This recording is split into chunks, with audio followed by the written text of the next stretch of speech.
আসলে একটি গ্রাম যে কত সুন্দর হতে পারে দু চোখে না দেখলে কখনোই আপনারা একদম বুঝতে পারবেন না। আপনাকে সরাসরি দেখতে হবে, গ্রামগুলোকে যেতে হবে। আমাদের দেশের প্রতিটি গ্রামই সুন্দর।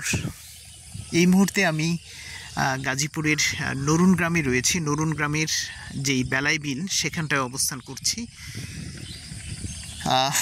একটি ফসলের ক্ষেত দিয়ে অনেকটা সময় হাঁটলাম। এখানে এসে দেখি একটি মরিচ গাছ। এই যে এই গাছে সুন্দর সুন্দর মরিচ ধরে আছে।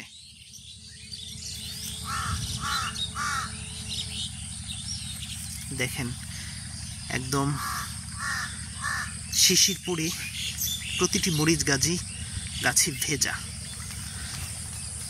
এখানটায় দেখা যাচ্ছে একটি মিষ্টি লাউ ধরে আছে, সুন্দর। চারপাশে আরো বাহারি রকমের গাছ দেখা যাচ্ছে, পাখির কলকাকলি। এই পাশটাই হচ্ছে বিস্তীর্ণ ফসলের ক্ষেত পেরিয়ে হচ্ছে একটি খাল রয়েছে। ওই খাল থেকে পানি তোলা হচ্ছে, এই যে ড্রেন দিয়ে হচ্ছে পানি চলে যাচ্ছে।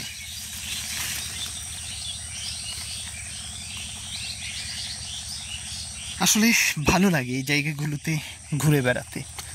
এখানটায় দেখা যায় একদম সবুজে সবুজে আচ্ছাদিত, প্রচুর গাছগাছালি দেখা যাচ্ছে, পাখির ডাক শোনা যাচ্ছে। এখানটা একটি লাউ ক্ষেত দেখা যাচ্ছে, অন্যান্য সবজিও রয়েছে।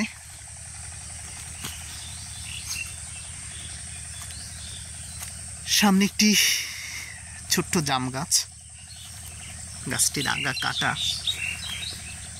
এখান থেকে পুরো বেলাই বিলি সৌন্দর্য উপভোগ করুন।